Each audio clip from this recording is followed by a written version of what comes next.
sebenarnya jenis-jenis pelanggaran HAM yang mungkin kita bicara general dulu, yang mungkin dialami oleh mereka yang diduga terlibat kasus hukum. Misalnya apa? Selain dia tidak bisa mendapatkan akses bantuan hukum, dia tidak bisa bertemu dengan keluarga, ada dugaan penganiayaan, apalagi sih biasanya? Kalau yang kami temukan dalam kasus pemantauan pembunuhan Vina dan Eki ini ada 3 pelanggaran HAM gitu.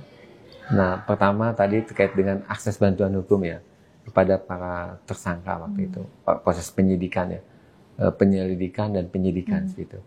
Nah, itu sudah terkonfirmasi juga oleh putusan sidang etik Bitpopam Polda Jabar dan Polresta Cirebon tahun 2017 dan kami konfirmasi juga ke para terpidananya dan sudah diperiksa lagi para penyelidiknya oleh Komnas HAM bulan Juli lalu. Dan yang kedua terkait dengan hak atas bebas dari penyiksaan, perlakuan yang kejam dan tidak manusiawi. Nah, di situ sudah terkonfirmasi juga adanya pemukulannya, penyiksaan dalam bahasa kami dalam konteks hak asasi manusia. Waktu proses penangkapan dalam tanda petik ya, penangkapan juga terkait dengan perlakuan di tahanan gitu. Nah, ketika bulan Agustus sampai awal September ya, di Polresta Cirebon. Tahun 2016. 2016. Nah, kemudian tahun yang tadi yang Bang Uli sebutkan ya. Betul. Ada satu aja ya, satu anak buah itu Rudiana. Iya, 1 dan petugas tahanan ya. Tahanan petugas. Berarti ada 2 orang ya? 2 orang. Betul. Ada 2 orang dan mereka di sanksi etik, Bang Uli bisa informasikan sanksi etik mereka dalam bentuk pemecatan, pemberhentian atau demosi atau? Sanksi etika yang sebenarnya sanksi etika ada 3 gitu. Yang pertama yang untuk anak buahnya Pak Rudi, dia unit narkoba, kemudian dari penyidik yang melakukan penyidikan tadi ada pelanggaran terhadap akses bantuan hukum, kemudian petugas tahanan gitu. Sanksinya memang teguran tertulis gitu. Teguran tertulis yang saya tahu itu ya gitu. Kami juga belum mendapatkan secara salinan putusan yang resmi, baru amar putusannya gitu. Nah, itu. Nah, dari situ sebenarnya sudah ada etikanya, sidang etikanya. Nah, itu. Kemudian tadi ya terkait dengan pelanggaran gitu, saya sebutkan 3. Hak atas bantuan hukum ya, kemudian hak atas bebas dari penyiksaan dan perlakuan yang kejam tidak manusiawi, serta terkait dengan proses ya, penangkapan, penahanan itu yang kami temukan ketika kami konfirmasi ke penyidik dan juga para terpidana ini tidak ada surat penahanan ya. Memang waktu itu konteksnya bukan untuk tertangkap tangan ya, pelanggaran. Nah, itu tapi waktu itu mereka lagi nongkrong ya di depan SMPN 11 di Cirebon ya, kota Cirebon. Tampaknya menjadi pengetahuan umum banget buat publik yang itu kami konfirmasi juga. Karena jadi pertanyaan mereka itu. Akhirnya Komnas HAM menyuarakan hasil temuan-temuannya, menyelidiki, mengusut kejanggalan-kejanggalan kasus Vina Cirebon. Sebelumnya, aku ucapkan Assalamualaikum warahmatullahi wabarakatuh. Apa kabar kawan-kawan insomnia? Semoga selalu dirahmati Allah dan juga dilancarkan rezekinya oleh Allah Subhanahu wa Ta'ala. Dalam wawancara Komnas HAM sama media, itu wartawan Firstian, bahwasanya Komnas HAM itu menyampaikan ya, telah menemukan ya, menghasilkan temuan-temuannya, yaitu ada 3 pelanggaran yang Komnas HAM temukan dalam proses-proses hukum kasus Vina Cirebon ini. Nah, di antaranya yaitu yang pertama tidak adanya pendampingan hukum oleh semua terpidana mulai dari awal penyidikan. Itulah yang dimaksud adanya pelanggaran HAM. Dan semuanya itu ya hal itu sudah terkonfirmasi ya menurut yang disampaikan oleh perwakilan di Komnas HAM tadi. Kemudian yang kedua ya, adanya dugaan penyiksaan juga.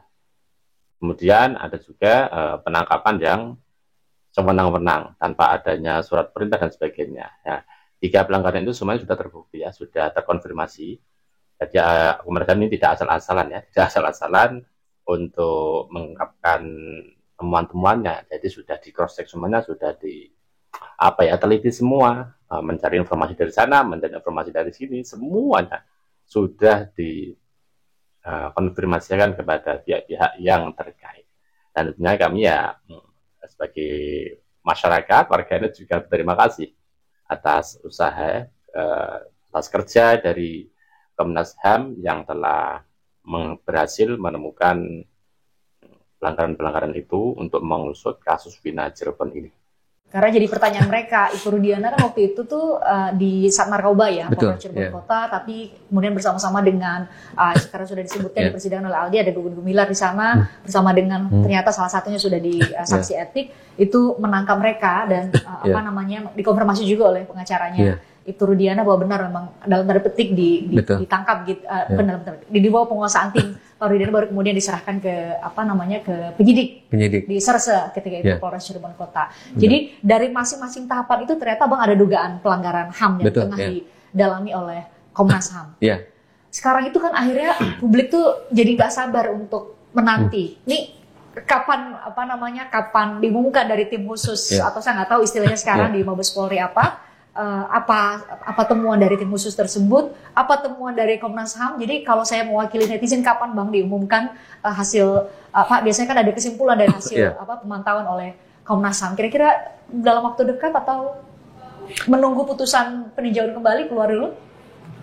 Untuk proses peninjauan kembali itu kami tidak bisa intervensi kan, karena Undang-Undang Komnas HAM juga memberikan koridor batasan. Komnas HAM tidak melakukan intervensi, kecuali memang pengadilan meminta Komnas HAM mengizinkan misalkan untuk memberikan pendapat HAM secara tertulis.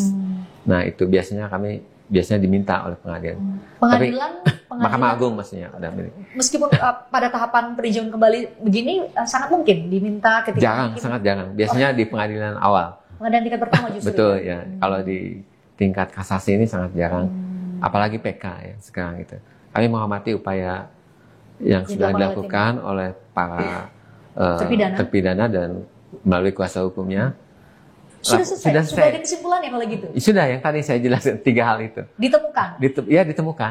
Penemuan kami. Berarti itu. 3-3-nya tadi yang Mbak Uli bilang bahwa ada penangkapan secara sewenang-wenang, pembatasan akses terhadap bantuan hukum. Tadi yang ketiga apa Bang? Pembatasan terkait dengan penyiksaan selama proses hukum itu terbukti menurut Komnas HAM? Ada bukti kan kami. Terbukti tadi kami konfirmasi dengan para terpidana dengan hasil putusan sidang etik juga di 2017. Di 2 bukti itu kan sudah kuat. Berarti pertanyaannya adalah apakah ada, kan kalau di Bitpropam Polda Jabar di 2017 itu sudah ada nama-nama yang disanksi etik dan mereka telah menjalani sanksi etik tersebut. Apakah ada nama lain Bang dari hasil pantauan Komnas HAM yang nama baru yang muncul diduga melakukan setidaknya 3 bentuk pelanggaran HAM yang dinilai atau dipantau oleh Komnas HAM? Kalau nama yang selama ini beredar di publik, ya itu yang Komnas HAM temukan juga. Kami belum menemukan nama yang lainnya. Ini penyidik ya, penyidik atau misalkan jaksa atau hakim segala macam. Karena kami juga sudah terkait dengan aduan kuasa hukum Saka Tatal, itu mereka juga mengalapor ke instansi lain ya segitu. Nah itu kami sudah konfirmasi juga ke instansi yang lain, pemerintah itu tidak ada. Misalkan terkait independensi pengadilan. Komisi Yudisial misalnya. Betul ya, kami sudah konfirmasi juga, minta koordinasi, minta keterangan, itu sudah ada putusannya. Bahwa? Mungkin nanti Christian aja yang lebih berkemenangan adalah Komisi Yudisial lagi ya? Ya, lebih berkemenangan yang menyampaikan ada Komisi Yudisial. Nah, kami juga sudah telusuri itu. Kemudian juga tadi ya dengan kami minta konfirmasi ke Polda Jabar misalnya, ke Bitpopam, kemudian ke Polresta Cirebon. Nah, serta kuasa hukum mereka. Kami juga semua waktu itu ya, waktu mereka melakukan pendampingan ya segitu. Termasuk Bu Titin, kuasa hukumnya. 6 terpidana ya. Terpidana Saka Tatal. Dan juga Pak Yogi Nenggolan, kami minta keterangan juga. Semua pihak kami minta keterangan. Tadi Bang Uli bilang nama-nama yang apa beredar di publik itu, sorry saya mau tegaskan lagi. Jadi tadi selain selain para polisi yang sudah di sidang etik 2017, berarti benar ada nama baru selain mereka. Nama baru maksudnya penyidiknya atau gimana? Ya betul, penyidiknya atau mereka yang melakukan penangkapan termasuk apa namanya timnya Pak Ari Rudiana ketika itu di Sat Narkoba. Ya itu bagian dari timnya. Yang itu salah satu anggota unit narkobanya. Itu sama dengan yang 2017. Sama. Ya, sama. Jadi tidak ada nama baru. Tidak ada nama baru. Jadi kalau sekarang beredar nama itu Rudiana, Gugun Gumilar, Aris Papua itu masuk nggak di nama yang ditemukan oleh? Kalau yang ditemukan tadi yang di unit narkoba 1 ya, gitu. 1 dan ternyata sama ya dengan putusan di Porpam 2017. Sama. Ya 1. Kemudian berarti dia sudah menjalani. Sanksi etik. Udah meninggal juga orangnya. Itu. Sudah meninggal. Tahun 3 tahun lalu atau berapa saya? Anak buah itu Rudiana itu ya? Betul, meninggal. ya, ada meninggal. Nanti mungkin bisa di-cross-check ya. Nah, kemudian yang lain di penyelidik ya. Penyelidik, saya lupa lagi berapa orang, tapi ada di situ. Penyelidik terkait dengan akses bantuan hukum. Sama juga dengan namanya dengan yang 2017? Sama. Terus kemudian petugas tahanan ya, Tati situ. Sama juga dengan sama, yang 2017. Ya, 2017 itu. Jadi apakah bisa dikatakan bahwa hasil proses internal di Polri, di Polda Jabar ketika itu tahun 2017 sidang etiknya itu sama dengan temuan Komnas HAM tahun 2024 ini? Sama, karena kami juga sudah konfirmasi ke para terpidana ya, seperti itu, kuasa hukumnya. Kemudian juga kami coba konfirmasi juga ke penyidiknya yang melakukan penyelidikan penangkapan tahun 2016 itu September. Nah, artinya memang sama situ.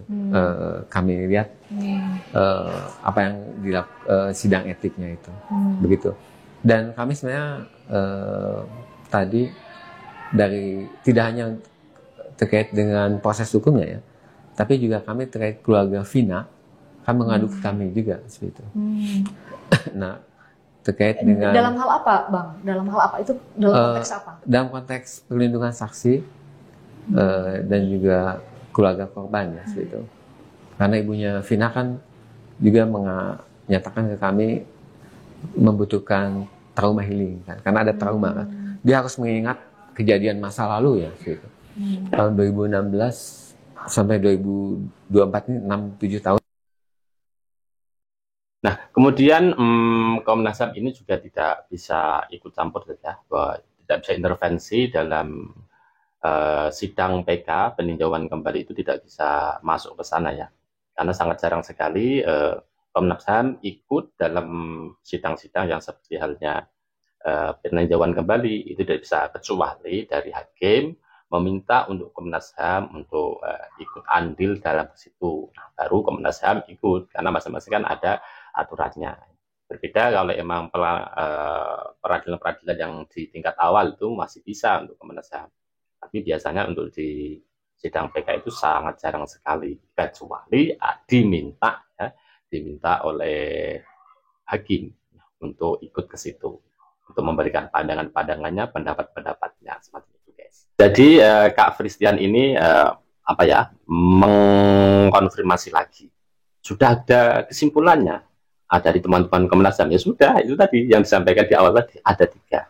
Jadi Komnas HAM ini menyampaikan ya, karena Kak Fristian tadi mungkin agak kurang mantap, jadi Kak Fristian menanyakan lagi. Jadi kesimpulannya seperti apa? Itu tadi jawaban dari Komnas HAM, kesimpulannya itu tadi 3 pelanggaran yang ada di awal tadi yang telah disampaikan ya, mulai adanya tidak adanya pendampingan hukum dari awal, kemudian penangkapan yang sewenang-wenang, kemudian adanya pelanggaran-pelanggaran yang masuk ke penyiksaan. Itulah kesimpulan temuan dari Komnas HAM. Terkait untuk nama-nama siapa sih ya yang masuk atau melakukan adanya pelanggaran yang ditemukan oleh Komnas HAM ini, jadi Komnas HAM tidak bisa menyebutkan secara full, guys ya, tidak menyebutkan di situ si A, si B, si C dan sebagainya. Ya, akan tetapi ya ada polisi-polisi yang mereka sudah dianggap ya sudah mendapatkan sidang etik katanya itu pelanggaran etik dan sudah menjalani hal itu, sudah menjalani proses apa namanya ya, etik lah itulah sudah ada. Cuman dalam wawancara tadi yang ada di video tadi Komnas HAM tidak menyebutkan secara detail siapa orangnya, siapanya itu tidak disebutkan. Nah, mungkin nanti ya itu semuanya menunggu dari Polri ya untuk menyampaikan hal itu, karena mungkin yang lebih berwenang untuk menyampaikan hal itu siapa orang itu adalah Polri itu sendiri, guys. Yang pada intinya gini, guys ya, kita sangat berterima kasih ya, sekali lagi sangat berterima kasih, kita bersyukur kepada Allah Subhanahu Wa Taala ya, dari Komnas HAM ini sudah menyampaikan ya, sudah terbukti ada 3 hal menurut pandangan Komnas HAM. Jadi 3 hal pelanggaran yang seperti awal tadi, mulai dari adanya didampingi penasihat hukum, penangkapan yang sewenang-wenang, dan juga adanya penyiksaan, itu semuanya sudah dinyatakan resmi oleh Komnas HAM. Namun semua itu kita tetap menunggu hasilnya seperti apa nanti dari pengumuman resmi dari Polri, dan juga kita juga nunggu sidang PK seperti apa, apakah diterima atau tidak. Dan tentunya kita ya sangat mendapatkan pencerahan baru ya, dapat mendapatkan informasi baru nih, lantaran Komnas HAM sudah membuka kesimpulan temuan-temuan dari penyelidikannya, dari penemuan-penemuannya ke publik ini. Gimana guys, menurut kalian guys? Ya intinya semakin lama semakin kesini semakin ada titik terang dari kusutnya kasus Vina Cirebon. Ya mudah-mudahan Allah segera mungkin untuk membuka dengan selebar-lebarnya kasus Vina ini. Oke guys, yang bentar yang bijak guys, kita doakan semuanya ya, semoga aparat hukum, penegak hukum di negara ini yang khususnya menangani kasus Vina Cirebon diberi kesehatan, penasihat hukum diberi kesehatan, para terpidana diberi kesehatan. Kita doakan juga Ibtu Rudiana dan juga kawannya diberi kesehatan juga, Ilyas Syarif dan juga kawan-kawannya yang sebagai penasihat hukum dari Ibtu Rudiana, dan mereka semuanya kita doakan semoga sehat-sehat, kemudian bisa mendampingi kliennya untuk mendapatkan hak hukumnya. Dan juga kita doakan dari tim Peradi, Bang Oto Hasibuan, Bang Judek, Bangsa dan sebagainya, semua awak media yang mengawal kasus Vina ini, kemudian netizen, masyarakat Indonesia yang mengawal kasus Vina ini, semoga diberikan kesehatan semuanya. Terima kasih. Assalamualaikum warahmatullahi wabarakatuh.